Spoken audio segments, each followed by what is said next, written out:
à tous et bienvenue dans cette première vidéo sur le livre de Jonas. Dans cette première vidéo, nous allons voir la désobéissance de Jonas qui a lieu dans le premier chapitre. Et avant de commencer cette leçon, j'aimerais te poser une question. Est-ce que tu as déjà désobéi?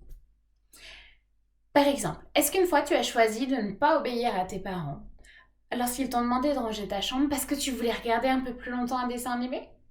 Ou est-ce que tu as choisi de ne pas ranger ton vélo parce que tu avais tellement envie de prendre ton goûter? Si oui, bienvenue au club, on a tous déjà désobéi. Mais ce n'est pas une raison pour continuer. Ce qui est fou lorsqu'on désobéit, c'est que nos parents savent toujours ce qu'on a fait. Ils ont comme des yeux derrière la tête, ils comprennent très vite et parfois on a même droit à la phrase « J'espère que tu n'es pas en train de faire des bêtises ». Ce qu'il faut retenir, c'est que Dieu voit tout également. Il prend soin de nous et il sait tout, il voit tout, on ne peut rien lui cacher. Dans la Bible, il y a une personne en particulier qui a désobéi à Dieu. Bien entendu, Dieu a tout vu. Et on va voir dans son histoire qu'est-ce qui s'est passé pendant les 4 prochaines vidéos. C'est l'histoire de Jonas. Nous sommes dans l'Ancien Testament. Ce sont les livres qui sont dans la première partie de la Bible. Nous sommes vers la fin de cette partie. C'est une période où en Israël, il y avait des rois et des guerres. Jonas apparaît pour la première fois dans la Bible comme conseiller du roi. Il lui explique ce que Dieu lui dit, ce que Dieu a à dire au roi. En fait, Jonas est un prophète. Est-ce que tu sais ce qu'est un prophète? Un prophète dans la Bible, c'est quelqu'un qui proclame, qui dit à tous ce que Dieu a à dire à son peuple. Si on souhaite résumer le livre assez vite, on pourrait dire que Dieu donne une mission à Jonas. Jonas va refuser cette mission et va décider de fuir. Mais Dieu montre à Jonas qu'il doit lui obéir car c'est son rôle en tant que prophète. Jonas doit annoncer à la ville de Ninive qu'ils vont être punis par Dieu à cause de leurs mauvais actes, mais que Dieu leur laisse un délai. Ils vont donc se repentir, mais Jonas sera en colère. Et ça, on le verra lors de la dernière leçon. Dans cette histoire, il y a 2 personnages centraux qu'il faut présenter. Le premier, c'est Jonas, donc qui est un prophète. Et on va voir au fil des leçons comme quoi Jonas a des réactions qu'on ne comprend pas. Jonas reçoit une mission de la part de Dieu, qui est bien compliquée. Il doit aller à plus de 1000 km de chez lui, à pied, il n'y a pas de voiture, annoncer à un peuple ennemi, à qui parfois on faisait la guerre dans son pays, qu'ils ont 40 jours pour changer d'attitude, sinon Dieu va détruire leur ville. Et c'est une mission très compliquée. On va voir ensemble quand même au fil des leçons que Jonas a plusieurs qualités. Il est courageux, il a une bonne connaissance de Dieu et il est persévérant. Le deuxième personnage, c'est l'Éternel, c'est Dieu. Dans chaque livre de la Bible, Dieu nous dévoile une nouvelle facette de lui. Dans l'histoire de Jonas, Dieu est présenté comme un juge des nations. En effet, il va demander à Jonas d'annoncer un jugement à la ville de Ninive. Mais la suite de l'histoire va nous montrer que Dieu est également un Dieu d'amour. On va parcourir ensemble ce premier chapitre. Au début du chapitre, Dieu demande à Jonas d'aller à Ninive. Et on va voir à la fin du chapitre que Jonas est jeté à la mer parce que Dieu a déclenché une tempête de mer.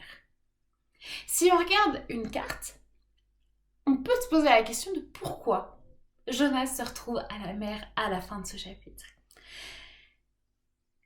Et en fait, on va lire le texte pour pouvoir mieux comprendre. Dieu demande à Jonas d'aller à Ninive pour leur annoncer un jugement. Mais Jonas décide d'aller dans la direction opposée parce qu'il refuse d'obéir à Dieu. L'histoire nous dit qu'il prend un bateau dans le port de Jaffa et parce qu'il veut fuir très très loin pour ne pas avoir à obéir à Dieu. Mais en fait, pourquoi il ne veut pas obéir à Dieu? Mais ça, on le saura après. Dieu voit tout ce qui se passe et il décide de déclencher une grosse tempête en mer. Tous les marins ont peur. On peut voir que les marins ne croient pas en Dieu parce qu'ils vont tous se mettre à prier. Mais leur Dieu. Dans la Bible, quand on parle de personnes qui ne croient pas en Dieu, on parle de païens. Ils croient en des dieux qui ne sont pas notre Dieu. Ces marins vont essayer de trouver une solution. Pour que le bateau passe mieux les vagues, par exemple, ils vont décider de jeter leur cargaison. Est-ce que tu te rends compte la peur qu'ils ont eue? Ils ont décidé de jeter les marchandises, alors que ce sont leurs missions. Ces marchandises, ils doivent les emmener d'un port à un autre, et c'est ça qui leur fait gagner de l'argent. Est-ce que tu sais ce que fait Jonas à ce moment-là? Eh bien, il dort dans la cale du bateau. La cale du bateau, c'est ce qui se situe en bas du bateau. C'est là où il y a les marchandises. En fait, Jonas est tranquillement en train de dormir alors que c'est la panique totale sur le pont du bateau et que les marins manquent même de se noyer. C'est le capitaine qui décide d'aller le réveiller, alors pour qu'il prie son Dieu comme tous les autres. Il lui dit: « Et quoi, tu dors? Mets-toi debout et prie ton Dieu.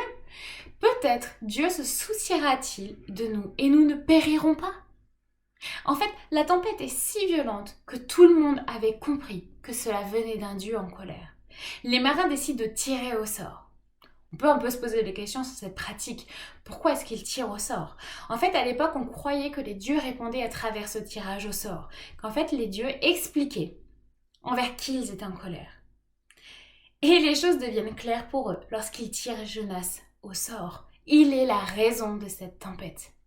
Et là, Jonas a une réaction qu'on ne comprend pas. Il dit: « Je suis hébreu et je crains l'Éternel, le Dieu du ciel qui a fait la mer et la terre. » En fait, Jonas explique qu'il est fier d'appartenir à Dieu, mais qu'il est clairement en train de lui désobéir, sinon Dieu ne serait pas en colère.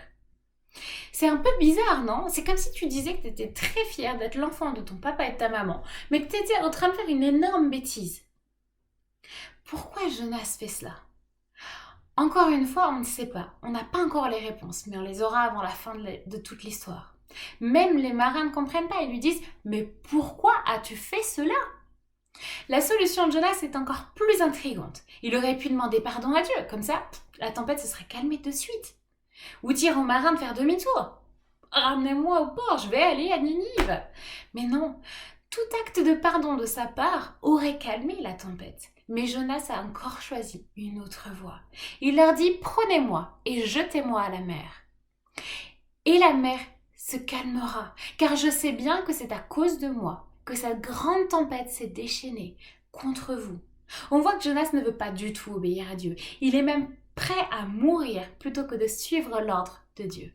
Tu dois te demander vraiment pourquoi il refuse d'aller à Ninive. Les marins sont courageux. Ils commencent par essayer de trouver une autre solution en ramant, mais ils n'y arrivent pas.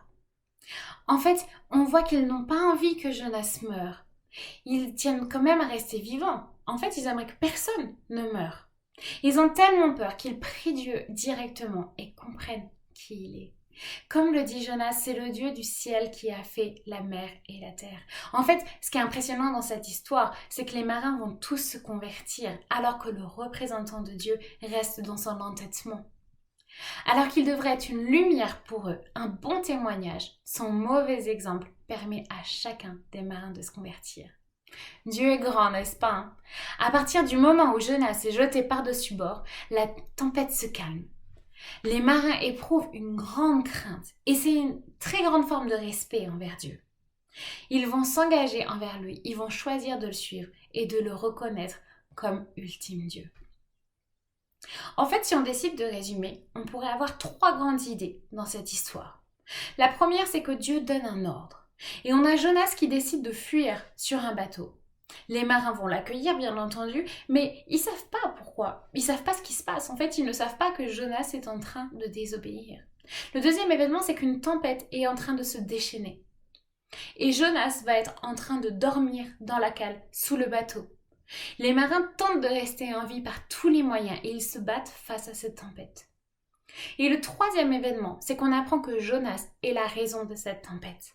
Jonas propose alors qu'on le jette par-dessus bord et que cela calmera la tempête. Et les marins, eux, se remettent totalement à Dieu et lui demandent même pardon d'avoir jeté Jonas par-dessus bord. On est face à un gros suspense à la fin de ce chapitre. Jonas est jeté dans l'eau, mais on ne sait pas ce qui va lui arriver. On se concentre sur des marins qui louent Dieu et qui comprennent sa grandeur. En fait, on peut juste se dire, suite au prochain épisode. On a quand même appris pas mal de choses dans le chapitre. Déjà, on a appris que Dieu avait un plan bien défini. On le voit avec Jonas, qui l'envoie. Il lui donne une mission. Et on voit aussi qu'il aime les gens qui se tournent vers lui et qui respectent les missions qu'il leur donne. Jonas a décidé de ne pas obéir à Dieu. Et nous ne savons pas encore la raison de pourquoi.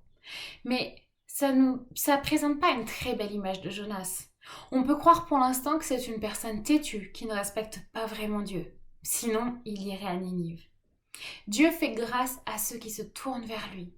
Pourquoi la tempête s'est arrêtée? Il est vrai que Jonas a été jeté à la mer, mais pourquoi cela aurait calmé la tempête? Ce qui a vraiment calmé la tempête, c'est que les marins reconnaissent sa grandeur et lui demandent d'arrêter pour sauver leur vie. Dieu est un Dieu de grâce, d'amour et qui accorde la paix à ceux qui croient en lui. En fait, ce qui est très étrange dans ce chapitre, c'est que Jonas est censé représenter le croyant. Mais en fait, ce sont les marins qui sont un témoignage marquant. Qu'est-ce qu'on peut alors apprendre pour cette nouvelle semaine qui commence? Je pense que la plus grande leçon que nous pouvons sortir de ce passage est que Dieu prend soin de toute sa création, océan et humains compris.